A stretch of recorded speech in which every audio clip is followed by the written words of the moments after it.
international front in Syria, where the U.S. believes the Syrian government indeed used chemical weapons in a deadly attack last week. Now we've been talking about the fact that President Obama is weighing his options when it comes to a military response. Steph's been following it. What are you seeing on the wires now? Well, you know, it's a really complicated call for our president. Not too much is expected to develop until this afternoon, because that's when he'll be meeting with congressional leaders. But we have a country here, Syria, that is in civil war. And President Obama says they've gone so far as to attack their own women and children with chemical weapons. But military action against Syria really has to be tactical here because of their close proximity to our ally, Israel, and because of the fact that our president would likely have to take action without the approval of the United Nations. That's because of Syria's very close relationship with UN power player Russia.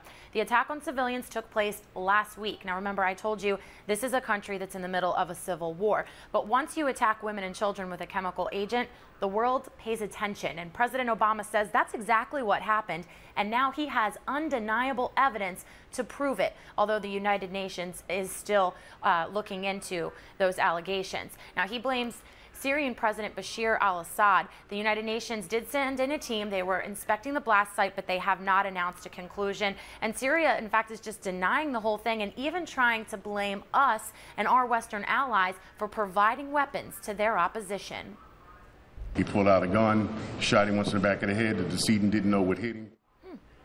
We'll get that sound to you a little bit later in the broadcast, but since Syria is such a close ally with Russia, which is on the United Nations Security Council, our president, if he chooses to take action, will have to do that without the approval of the United Nations. He does say that he's prepared to do that.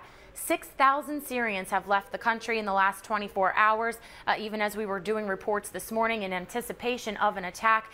As for Israel, because they are also a part of this now, because they are so close to geographically to that region, they're staying put. Prime Minister Benjamin Netanyahu did urge his people not to change their daily routine, although many civilians did opt to line up and get gas masks yesterday in Tel Aviv. But stick with us throughout the afternoon. President Obama is meeting with congressional leaders, and that's when something is likely to be decided. 6,000 people have left in the last 24 hours. Could you imagine?